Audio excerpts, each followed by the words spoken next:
All right. So, what are we looking at for the week of 2025 04 05, or the other way around, 05 04, May 4th. May the 4th be with you. So, just figured I'd start going online and doing some my charting since I do my charting for myself anyway. I'm going to do a little bit of charting. I try to figure out talking through this. This is my first time doing the YouTubes, so I'm not really good at this, but I'll try to just kind of treat this as uh, how I usually work, which is talking to myself anyway, and seeing if this works out and has any use to anybody. Take a look. Got my coffee. So the way I start my charting is to look at especially at the beginning of the month. I like to zoom out, so I'm going to take all this stuff and we'll just nuke it all, Berber.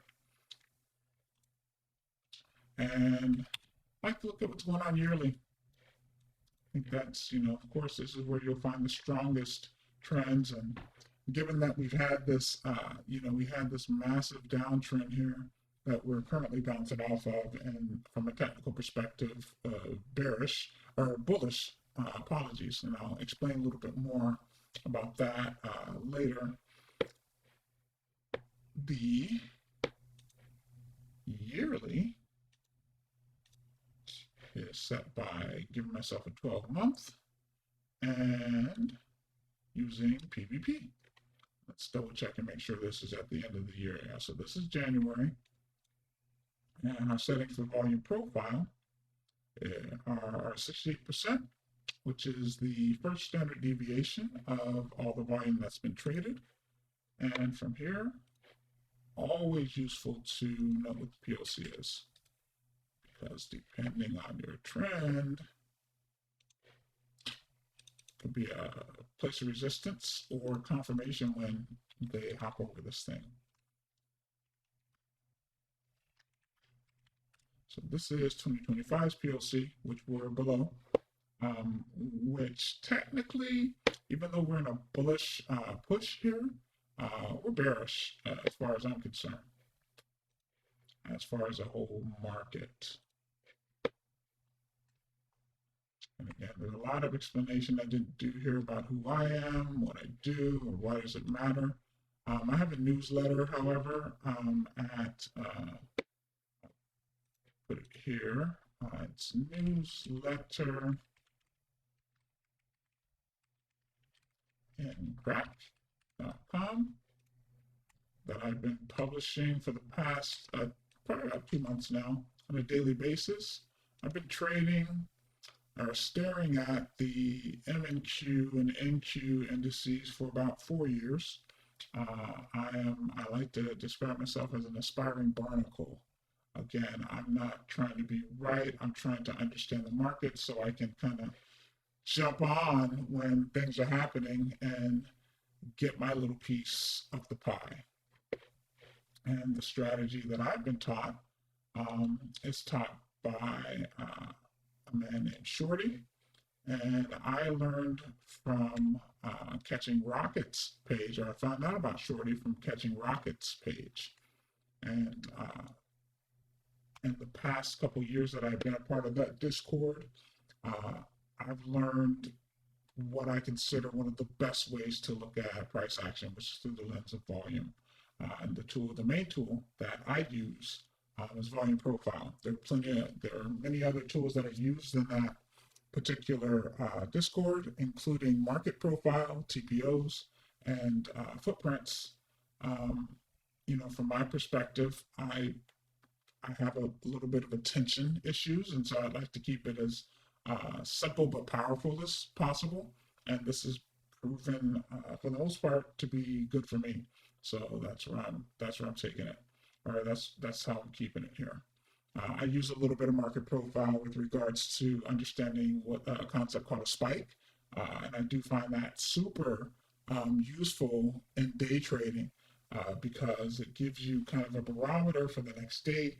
If you look at the spike from the previous day, give you a good idea of where the market's going based on the action within or outside of that. So I won't get too much into that. I'm going to stick back to kind of the main charting that I'm doing here, which is to understand where most of the volume has been traded between particular areas and different time frames, with larger time frames holding a lot of weight, and previous day time frames still holding pretty heavy weight, but the least amongst the major time frames that we look at. There are actually time frames while you're trading that are useful with regards to consolidations, and I won't get into those details at all. This is just a macro view of what I'm looking at for the week.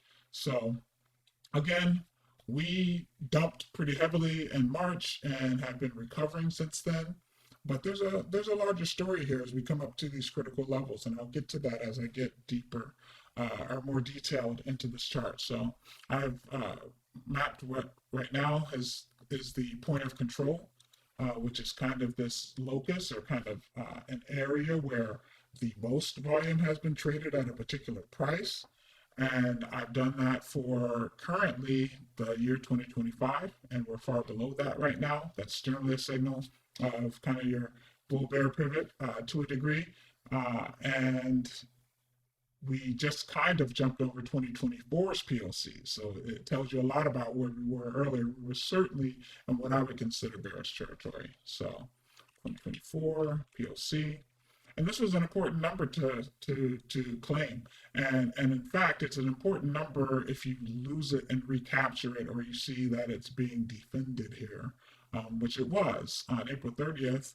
Just a few days ago, they kind of said, we like being over that. So it looks like they're still continuing to push, but there's more to this story.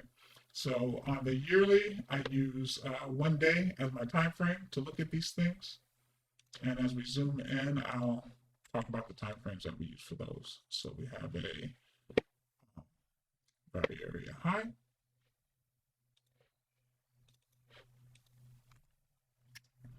$25, value area high, a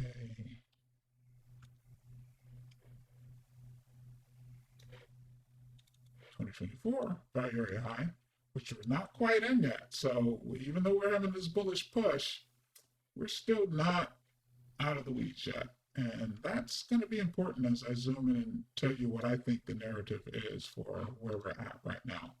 And again, I'm no market wizard by any means, but I have a decent idea, or at least I have my idea of what I'm looking at that seems to work out pretty well as far as understanding where things are going when they need to. So, right, so we got a value area low, 2025. And what I'm going to do here is I mark these developing areas a little lighter because while they're, the funny thing is, if it's the prior year, they're pretty strong levels. As you're developing, they're still kind of, things remain to be seen. And so I personally don't hold as much credence for the yearly levels for the current year because the story is still being written. So I tend to kind of make these a little lighter, but I like to have them on my chart as an awareness. I think it's important to be aware of these numbers, that they're kind of bouncing back and forth, or at least the story that they're forming for the year. And again, some of these nuances depends on the actual thing that I'm measuring here, whether or not it's a point of control or not. But I won't get to those details. So much of trading, in spite of what someone may tell you, there are no magic formula for strategies for looking at these things. One of the key things is really there's a phrase that says time in the market is more important than timing the market. What I don't hear it applied to is actually understanding how the markets work. And that being the case, it is very important time in the market, meaning the time that you've spent looking at the charts. So I've looked at pretty much exclusively NQ and MNQ and QQQ. Sometimes I look at ES, But that's not my specialty. I enjoy, because of my personality, the fast shifts back and forth, hence the name NQRACK. NQRACK tends to, we had a joke in the Discord that NQRACK, NQ is that crack, and so whoever wants to be, who wants that fix, you're gonna NQ. You want to do your trading. So back to the charting. I've done my yearly level here, and I don't really spend too much time doing what I'm about to do for the current year, but for the previous years, I find them relatively important, which is the um, second and third standard deviations. And so 94%. And here's why those are important. And again, I'm not telling you anything new. I'm telling you what I've learned, and this is proven out to be the case most certainly. When you are a shorter term time frame trader, or someone that doesn't have, the stack of capital that these bigger dogs do, you tend to uh, make your decisions a little more, I'll say, hastily. Even though it's not hastily, it's somewhat measured and thoughtful. But when you just think about when you have a lot of money, like when you, or if you had a lot of money, not all of it's just like kind of sit with a lot of money. There have been times where I've had more of an abundance in a particular area. And even if it's something like a iPhone or something, right? I had some money saved up for something in particular. Let's just say this, and I didn't really need it just yet. I already got an iPhone. I'm just waiting on the upgrade, but I also got a stack of cash. The irony or the interesting thing about that is that, well, the more money I have or the more time I have and flexibility around this, the more I can wait for my price that I want. So I can actually end up getting it cheaper because I'm not desperate. What happens if my iPhone's busted, and I really need one, I may have to uh, pay a hit a lot, that money that I don't have at the moment. But a lot of times these big dogs, they're just sitting on a pile of cash, so they're not stressed. They're waiting. They always can get, almost always can get the price that they want. So they tend to actually strike at a wider edge than these inside prices. And what I mean to say is this: if you have a point at, so on the upside, when you want to buy and you want to get something at a bargain, you don't need it right now. You can wait for that price to hit a further number than here to shoot your shot, right? Because you're a big dog, you don't care. And the bigger the dog, the further you can wait for the lower price within this volume range. And on the opposite side is, well, you got a stack of cash. You're in no hurry to sell it.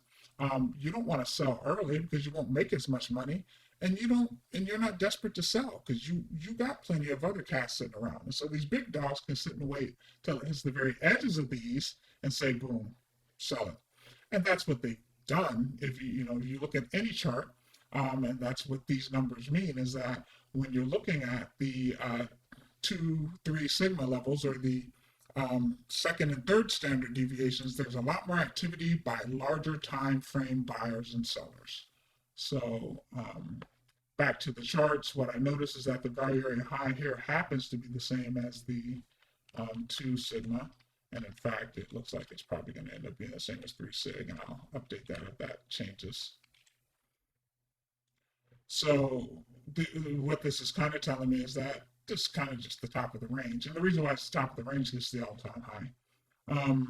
And I said I wasn't going to chart that. So I'm going to stay true to my word and only do the prior year's levels for all that run on my app. So 2024, 2 sigma low. And again, 2 sigma low on a yearly basis, this is a good buying spot for bigger, longer term investors, or at least they can nibble. They're buying down here, buying up here, buying up here for sure. Big dogs aren't going to buy up here. They've already acquired long ago. But if we have a serious dip situation, and they hit kind of these levels, it's kind of a good gauge. Oh, it's last year's levels. Hopefully we're not going to go into full blown recession and dip down to 2023 levels. And so this is a good place to buy. Um, and if you notice something here, this is actually 2023's POC. So this is wild to look at. Is that the 2023 POC? Let me verify that because it's almost hard to believe. We came back April 4th as low as the 2023 POC. And so some people got some really good bargains. A general principle is that POCs tend to be actually pretty good bounce levels, especially when they are VPOCs, which they call them virgin POCs. They haven't been touched yet. What I'm not going to do is explain a lot of these terms too much. My hope is that you kind of already spent time on Catching Rockets page or can spend some time on Catching Rockets page. I'm just going to go through my charting to see if, hopefully there's some utility for anybody who wants to come and take a look at the NQ or the MNQ versions of these charts. This charting.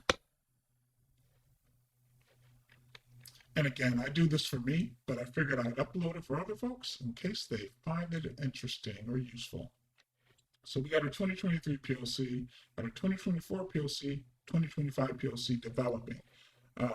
And again, as we see, once they bounce off of this, they weren't really interested in going lower than the 2023 POC. And, just even from a psychological perspective, just thinking about that's pretty dang low. So again, let's make sure that I'm looking at my 94, which is I'm not going to chart that, but I am making sure that I count for the 2024s. And 2 sig low. Usually denote my sigs in green. Need to update my templates at some point. 2 sig high, 2024. And this becomes important as we start coming up to this range. It's quite possible that depending on the news cycle or sentiment, this is a good area for the big dogs to sell off, or for people who are just bag holders that bought up here and just like, yeah, I thought it was going to go higher, and now I'm sitting here, holding the bag. So let's see. Yearly levels, let's do the third standard deviation, which can be like, it's technically, I think, 98.5, but there's no decimals here, so I just use 99. Nope, so I was wrong. 99 is a little bit higher, but it doesn't matter because I'm not charting out anyway. It's 2 sig high, 3 sig high, and then 3 sig low. And you see something there? You see what's happening there? You notice that at April 21st, they bounced off of that 3 sig low. So once they kind of pushed it out of this level, they came down, and some folks apparently thought it was worth defending this 3 sig low level. And in general, when you see this sort of thing, tends to be bigger dogs. I can't say that they're like the huge institutional investors, but this still could be traders. I'm trying to look at the volume on this. The volume is actually a little lower than I would have thought. Based on the volume in this area, though, it's as many people said that this was not the bottom, that we got more to go. We certainly could have more to go, right? But this is pretty strong volume on this push that pushed it, back up to where we are now. So that notwithstanding, I have my yearly levels, and now it's time to switch to first off, it's time to make a copy of this, and 2050 week of 2024 505. So many 5s and 4s, it's confusing. All right, So let's start there. And I want to change this to 1 month. And on the 1 month, I use the 4-hour time frame. And this is when it becomes important. Again, this is the beginning of the month, so not much data here. I don't even care about keeping up with these levels. But what's important to me is what's happened last month, which on the NASDAQ, we see that we're in a clear push away from last month's levels, which is it's a pretty bullish sign. Our monthly POC, and that would be April. And you got your, I'm actually at 94, so I'm just going to stick with it. And it's my 2 sig low from April. And my 2 sig high from April.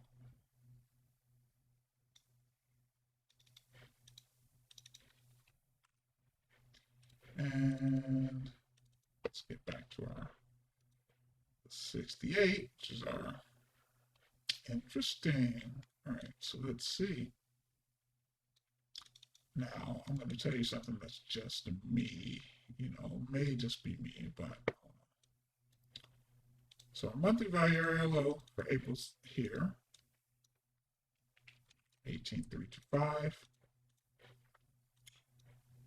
Many times when I see the value area high is the same as one of the standard deviations, and again, this is just me, and I could be speaking out of pocket, and I can learn a little bit more. When I see these the same at the top range, they tend to be kind of weak. I'll just say it.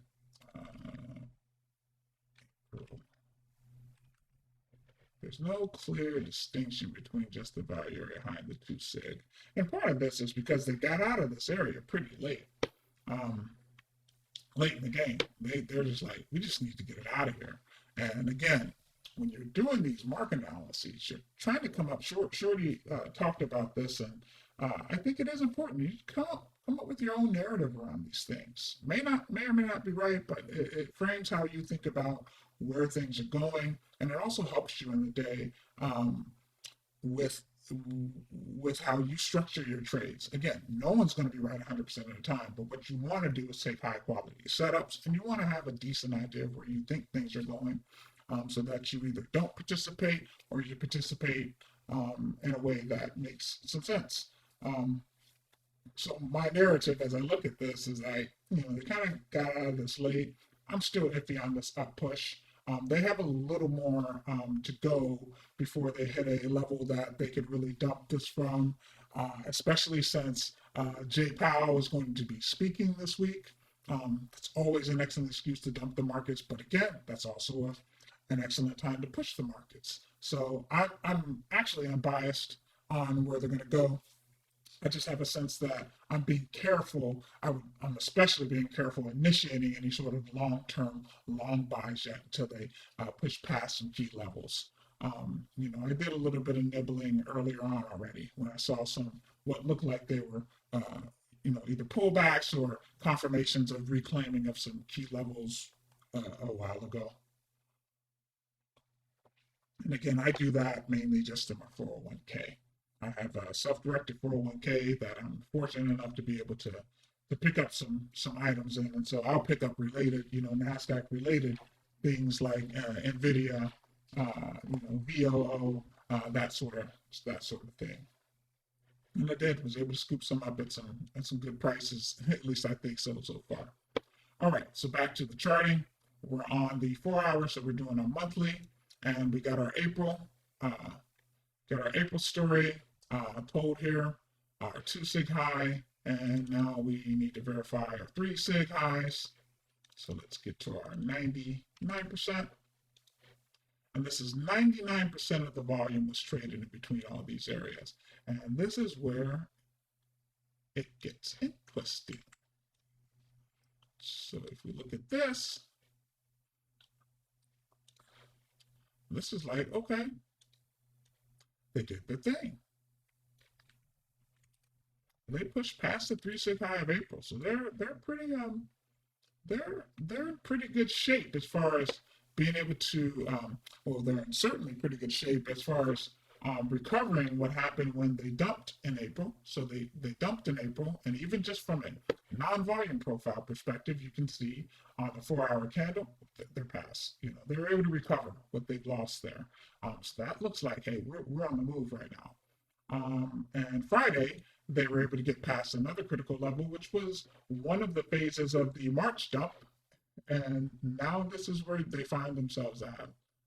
And after I do my charting for the time periods, I'm going to do a little more specialized charting around some consolidation areas to see, so we can see what we're thinking there, because those are incredibly important areas to look at. The previous prior consolidation areas, you see all the time that price moves through there at a pace that respects the value areas of those consolidation areas. It's really neat, super great tool for understanding where you may want to place your shorts, where you want to understand where you have confidence on a move, where you want to place your buys as it breaks out of a level. You know, you understand more clearly your breakout levels a lot more clearly than any other tool that I've used that, you know, on the charts, things like RSIs and MACDs and that sort of thing. They can't hide volume.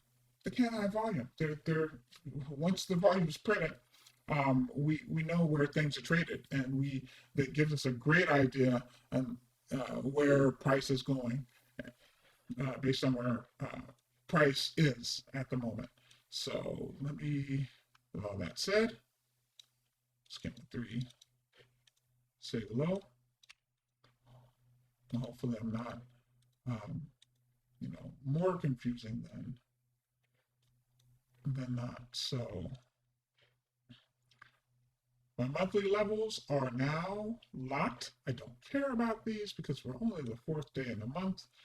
What I do like to look for, though, are some of our V areas. And the reason why these are important is because, again, these VPOCs are, I say again, but VPOCs are magnetic. So usually if price is traveling towards an area, you can best believe that they're going to tap at some point these prices. They're going to revisit these areas again. And so we'll take this VPOC here. And again, this is in trading and a general thing to note in trading, higher time frame levels tend to be stronger, mainly just because there's just more volume, right? That's been built up on a higher time frame than a shorter time frame. So let's see, we got our February, which is a potential magnet, and sorry, this is January, potential magnet. And we got our Feb, which is a potential magnet. And what this means for me is that these are targets on the way up right now. They're targets, depending on the news cycle, they are potential dump zones, or we'll just say in general bounce zones. So if you're going up, it's down, going down, it's up. Depending, it all depends. Depends on how they get there, depends on the speed at which they get there, depends on the news cycle. You want to have an awareness of everything going around you, going on around you when you're trying to determine these things, because it's never just one thing. But one thing that is incredibly powerful is being able to use these volume profile concepts to understand at least where price could potentially go and where it does not, and when it's making a move, where it might stop, where it might have trouble, but you probably could stay in a trade, and where it's having trouble and potentially stalling out, about to reverse on you. Because this is all about, price is always trying to find equilibrium. And so price is only doing 3 things. It's either going up, it's going down, or it's consolidating. So you're either in a balance, so you're trading, prices are stable, going up and down within a range, or there's some time where it's seeking value either higher or it's seeking value lower. So back to our chart, we got a monthly. Now it's going to try to speed things up a little bit here and switch to my 65 and do the weekly.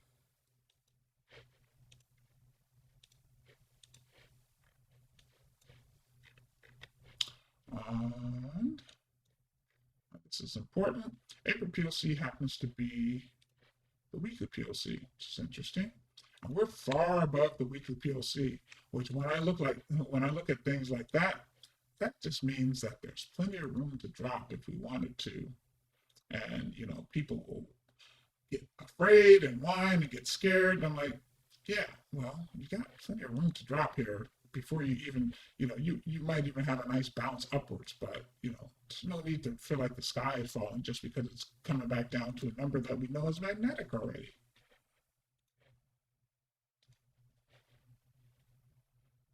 So the previous week's POC, especially if it's the following week, I mean, the likelihood of it, traveling back down, it's kind of high. Retesting is what the market does all the time to make sure a number's good. So the 27th of April is the week. And we'll start here at the first standard deviation, the 68%. And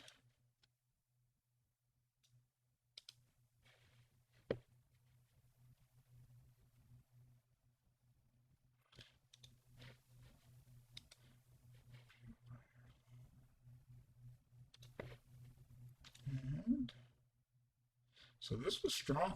This to me is strong just even looking at the wick here. And another thing that I notice is that this is the same as the 2 sig.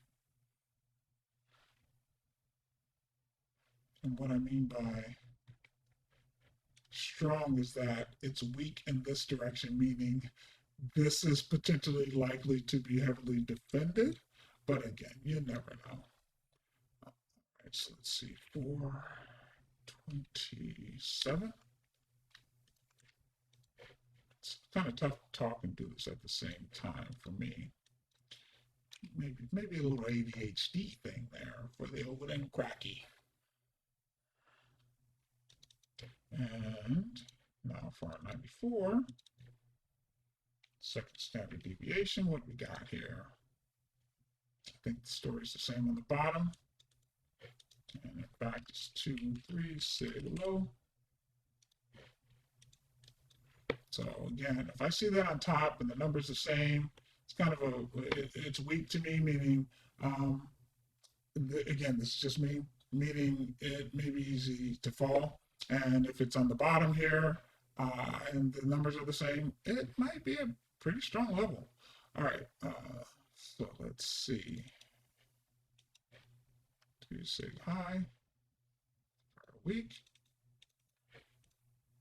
2 sig high for the perfect week. Oh, geez.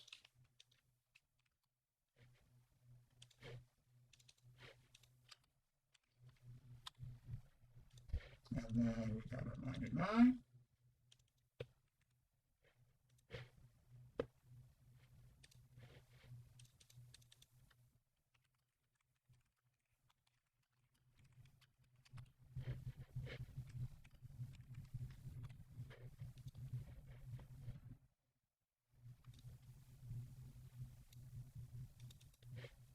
It's 3 sig high, 99. So critical juncture here. It looks like we closed here. So again, they love doing this, kind of closing at these levels where you don't know. We'll know when the market opens a little more, but they could take this and try to pop right over that and continue higher, which in my view, is quite likely, right? They got pretty far here, and many times when I see a number like this, I'm like, they came too far to just move away from it. But you never know with the news. And the other factor is that, well, they started kind of dumping from there. So it could be that they may want to start being on the way back down. But we will see. We will see. So here's a weekly. And that's pretty much it for the PVP. And then we switch to the 30-minute time frame to kind of put Fridays into perspective. And you just always do the prior day. I sometimes don't count, prior days or Fridays as strong, but it's still important to understand because there's a general framework that you work with, and that if they open above the prior day high, that's bullish in general. If they can't defend it though and drop in, we have something that I learned in Shorty's Discord called the 80% rule. And if you open above, or if you push above that and you fail, peak above and fail, it's 80% likely that you're going to drop back down to the POC and down back to the previous value area low. So that tends to be, one of the money setups is to take a look to see whether or not they went above, failed, and then on the retest hit it again with a short and take it all the way down, ride it all the way down. You for sure can at least ride it down to the POC. So let's take a look again. This is a prior area high. Let's put my phone in do not disturb so I don't get a call. I'm trying to do my charting. So be quite distracted. Clean, a little bit clean this, put this in the middle. And again, lots of lines on this chart, but they're all important. They're all quite important, at least to me.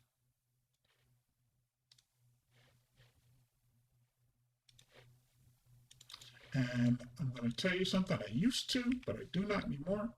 I used to track these second standard deviation for the prior day. I just haven't found them super useful for my trading. One thing to note here is that this was a little double distribution, meaning you technically have two value areas here, but there's no good way of charting that. There's this upper, and then there's this bottom value area, which looks like, sometime around here they consolidated. What I would expect if they start to dump here is that they'll try to defend this area, but again, depending on the manner in which they got here, they could be trying to push further. So let me make sure the previous value area high. It looks like I may not have the previous week value area high chart here, which is very important. Because again, 80% applies on many time frames. So if they happen to make it above, or if they're already above the previous week value area high and they lose it, then our 80% chance of them hitting the previous week's POC becomes much higher. Oh, I just mislabeled that. That's the previous week's value area high. That's the previous week's value area low. I knew something was funny there. All right, so these are our major levels. What I want to look at are some key areas because we've come up to some critical areas. And if you are able to take a look at the newsletter from last time, and it looks like I should have used anchor text here. That's where the newsletter can be found. I post daily. And it's free. I'm not asking for anything. I'm doing this mainly for myself, but if anyone else finds value, I think that it's useful for other people. And I even want to find like-minded people that are interested in this sort of thing. So in the newsletter, I talked last week about a critical area. It's no longer on the chart here. Let me see if I can pull it up, and I'll explain why it was critical for just a second. Yeah, so there's a watch this space, and it was 2024's value area high, which I need to take a look and make sure I got 2024's value area high charted there. And it was a potential dump zone, but what was important about that is that it happened to be a consolidation value area, and I think that it won't be as useful showing you here as showing you a new one and how that works here. And in fact, this may have gotten shifted. I'm looking at this and like, yeah, this is garbage. But apparently it wasn't important at some point. So let me go back to the current. I think this is going to be more useful a discussion if I go back here instead of trying to remember what it is that I charted previously. So we're at a critical juncture. There were two major dumps. There was a dump in March. So if you look at this, we dumped pretty hard in March, scared a bunch of people, consolidated, tried to pop back up, then we lost it again. We dumped even more. So April comes around and we really took another dump, right? We took a dump all the way to our 2023 POC, looks like. And let me verify that. That's interesting that I seem to not have it on my chart before. Maybe I thought it was 2024's POC and mislabeled it. No. Yeah, I think I may have mislabeled it. It literally was 2023's POC. I had it on a chart earlier. That's a destination as I saw them going down there.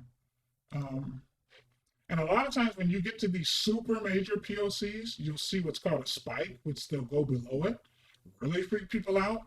Or, this is valid a decision. And then finally people decide, yeah, we gotta rescue this thing out of here. And that fateful day on April 7th, they really, which was, if I recall correctly, Liberation Day. Wasn't that Liberation? No, it wasn't. Liberation Day was April 2nd. I'm trying to think of the day. Maybe this was Great Time to Buy Day. No, it looks like this was Great Time to Buy Day. When they did that giant fake push. So anyway, they came to that decision point and just weren't interested in staying down that low. And from then we moved up, had a little pullback, and now we're at another critical juncture. And we've been able to defeat, I'll put it back on 65 to see consolidation areas more clearly.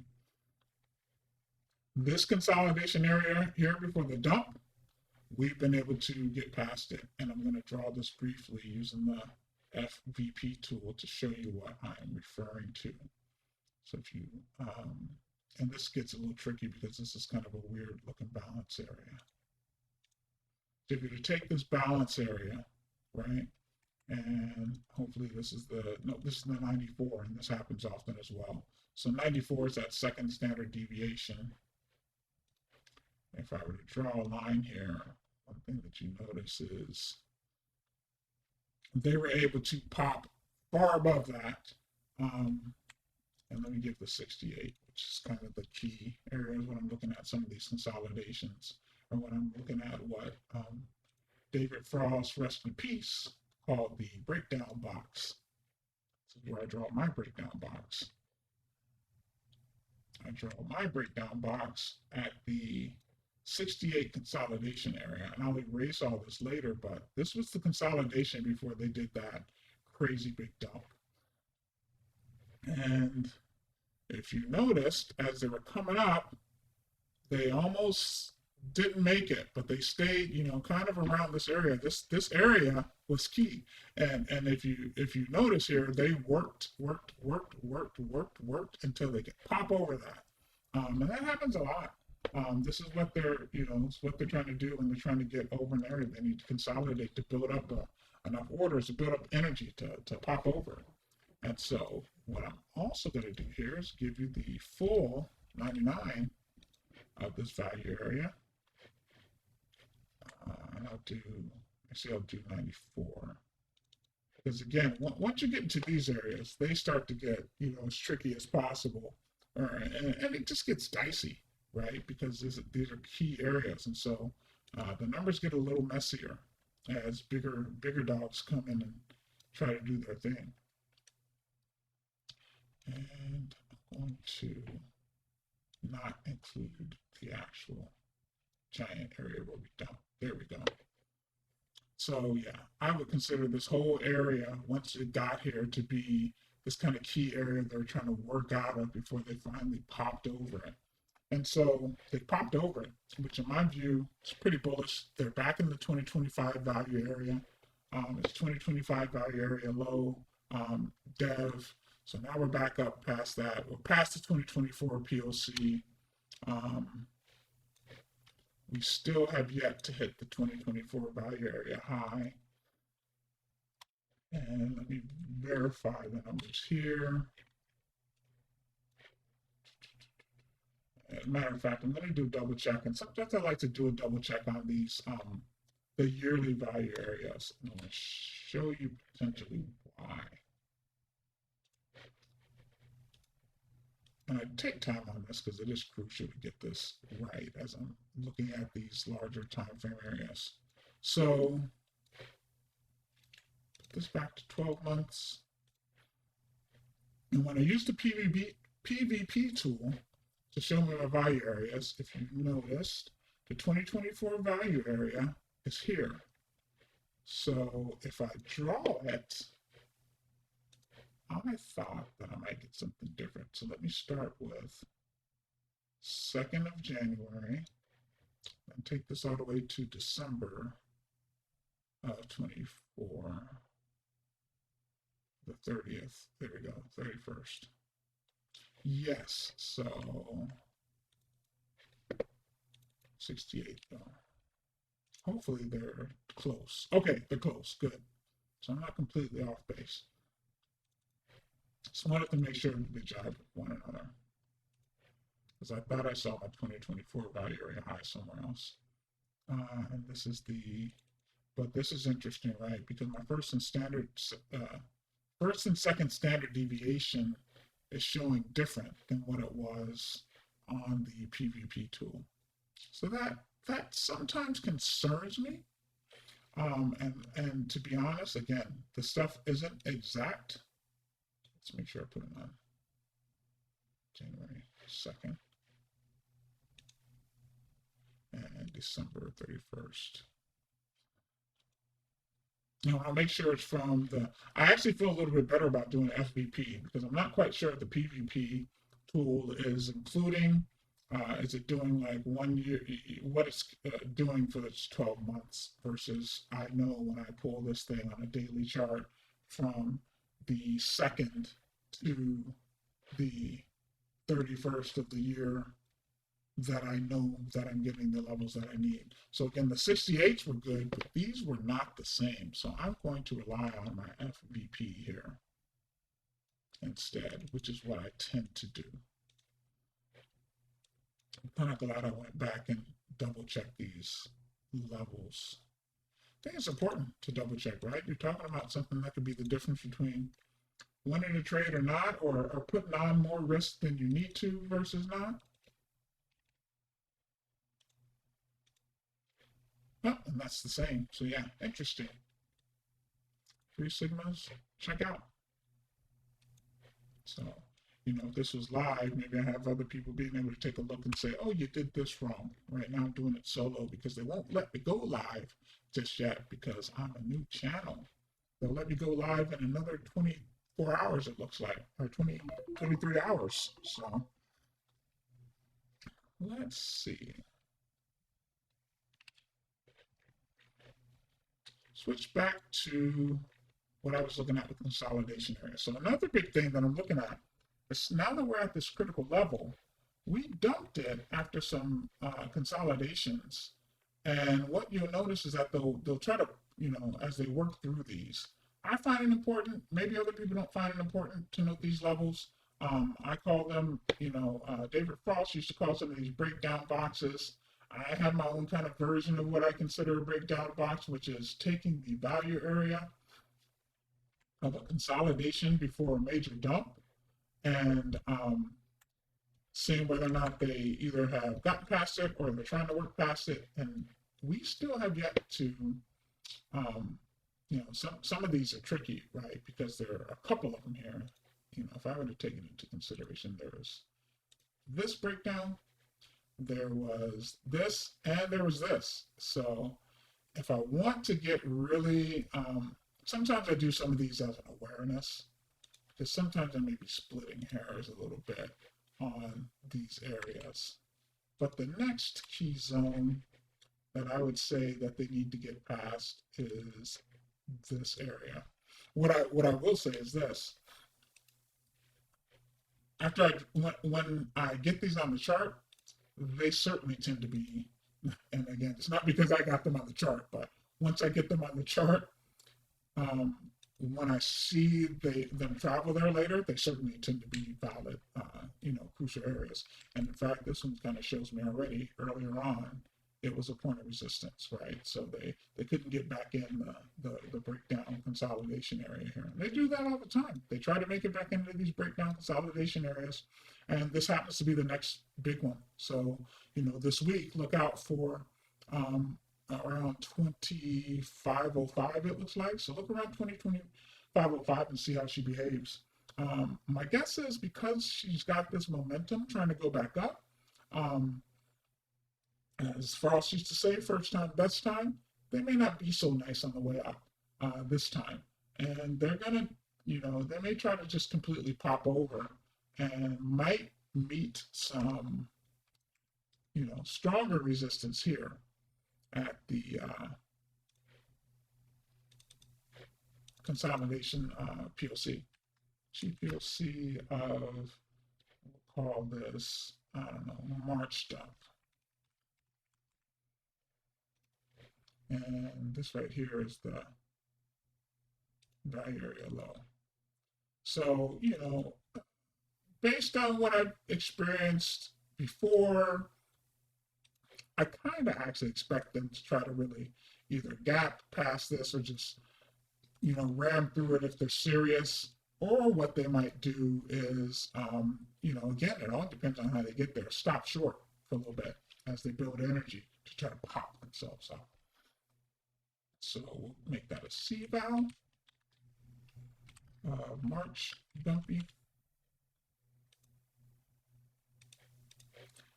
So watch this space. I'll write about that in the newsletter. This is definitely one of the numbers above that I'll say they'll have to get past in order to really be onto their business. But then once they do that, I may as well just extend this up to 2024 value area high. 2024 value area high becomes a key level for sure. And if they get there, this is something I've seen plenty of times. And they might get there Monday. Who knows? I don't even know what day good old JPZ speaks.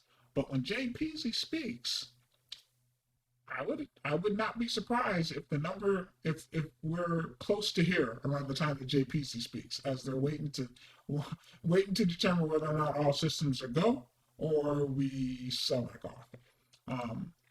All that said, if they do pop, if they crack this area with any sort of strength, easy to see that this is magnetic. The next magnetic number. And once we're kind of in that area, I should mark it because it's really important. Kind of once we get past, I think, the 2024 value area high, especially if we get past, we tap VPOC, all-time highs on the table, easy. So I would not, as much as you hear JP Morgan kind of talking about we could reach our lowest lows and that sort of thing, all-time high still not off the table, in the next coming weeks even. But that said, they have to prove themselves past some of these key areas. This being one of the major ones because March was the beginning of that big dump, and the fact that we have Jay Powell here, I'm curious. I'm curious to see if we can push past it. I don't have a bias. I mean, I have a bias. If I were to tell my story, it's they try to pump it here and then they, dump it. And if they start to dump it, we might want to, and if we, especially again, depends on the global economic situation, how these tariffs go. It's the first time I even said tariffs during this broadcast. Really interesting. If we, something really goes bad with that, then it's not going to surprise me that we even start to see numbers here or lower. None of this is a surprise to me. I'm not really, of course, I'm concerned about portfolios, in particular my portfolio, but from a numbers perspective, I'm not surprised to see any of these. Our job is to take a look at where we're going and try to play accordingly. And again, not get too emotionally driven to buy when everyone's saying buy or sell when everyone's saying sell. If we have a decent map as to where we're going, we know whether or not we want to buy, hold, or sell. In general, again, everyone's susceptible to some sort of emotion. This is a scary time economically in the United States, especially because of what's been happening with all the changes recently. But you have a map, so at least you have some guidance as to where things can go up or down. You have your weekly chart. I'll share that again. I'll share a link actually to the NQRACKY weekly chart in the newsletter, and every day I'll tell you what the numbers are. And these numbers are the numbers work. Shout out to David Frost. The numbers work. Um, how you choose to play them is on you. But the numbers are the numbers. They can't hide volume. They're gonna do what they're gonna do. We can't say what direction they want to go one way or another. But when they're going a direction, there's a high likelihood. There's usually a high likelihood that the numbers that we put on our charts from a volume profile tracking perspective are money. And you can see that. You can take a look at that when you look at the tweets. If you go to my Twitter, take a look at the tweets of some of these numbers that we've, and I say we, by we, I mean myself, have been able to put on the board here. So, and Cracky, that's where you can find me. The money, because they can't hide volume. I'm not magic, but the market does the same stuff over and over and over again. And we can rely on that for the most part. What we can't rely on is how fast it does what it does and how it gets to where they get, because we have an administration who says what they feel whenever they want, and so you got to be ready for that. That's actually been, from a day trading perspective, pretty dang good for the market because it's provided a lot of volatility. And I don't say for the market, sorry, pretty dang good for traders because that's provided a lot of volatility at which to place bets on a daily basis. Now, for people's emotions, maybe not so much, but I'll leave that to people who worry about that type of thing in particular. What I'm here to do is give you guidance on what to do on a daily basis. I'm personally a prop trader, and I also do a couple of securities here and there, and of course some long-term, not of course, but some long-term securities. But this information is primarily for those who want to spend time in the futures, or perhaps you can even translate this to your options plays, the QQQ. But that's my time frame. My time frame's daily.